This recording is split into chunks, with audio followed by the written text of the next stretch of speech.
The eyes of the world will be on Washington tomorrow as President Trump welcomes Ukrainian President Volodymyr Zelenskyy, as well as a number of European leaders, to the White House to discuss a possible end to the war in Ukraine. CBS's Willie James Inman has more.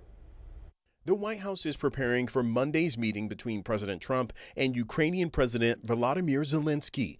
A number of European leaders will also attend, including the leaders of Germany and France, as well as the Secretary General of NATO. You're gambling with World War III.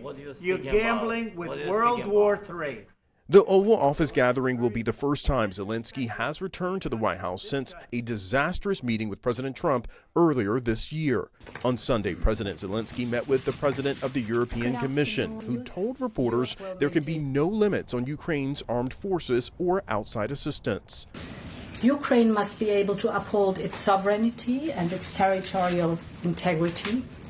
Zelenskyy emphasized the importance of Europe and the U.S. standing with Ukraine. And it's very important that you are with us and that we speak to America and we speak together. And it's important that Washington is with us.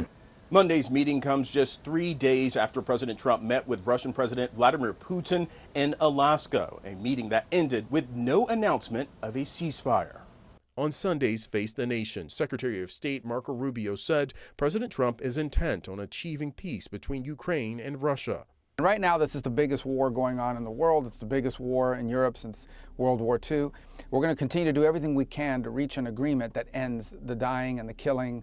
Secretary Rubio said both Ukraine and Russia need to be prepared to make concessions. Both sides are going to have to give up something in order to get to the table, in order to make this happen. President Zelenskyy said Sunday any territorial matters should be discussed at an eventual trilateral meeting involving Russia and Ukraine, as well as the U.S. Willie James Inman, CBS News, Washington. Putin is now demanding that Ukraine surrender territory that Russia does not control, including the region that serves as Ukraine's industrial hub.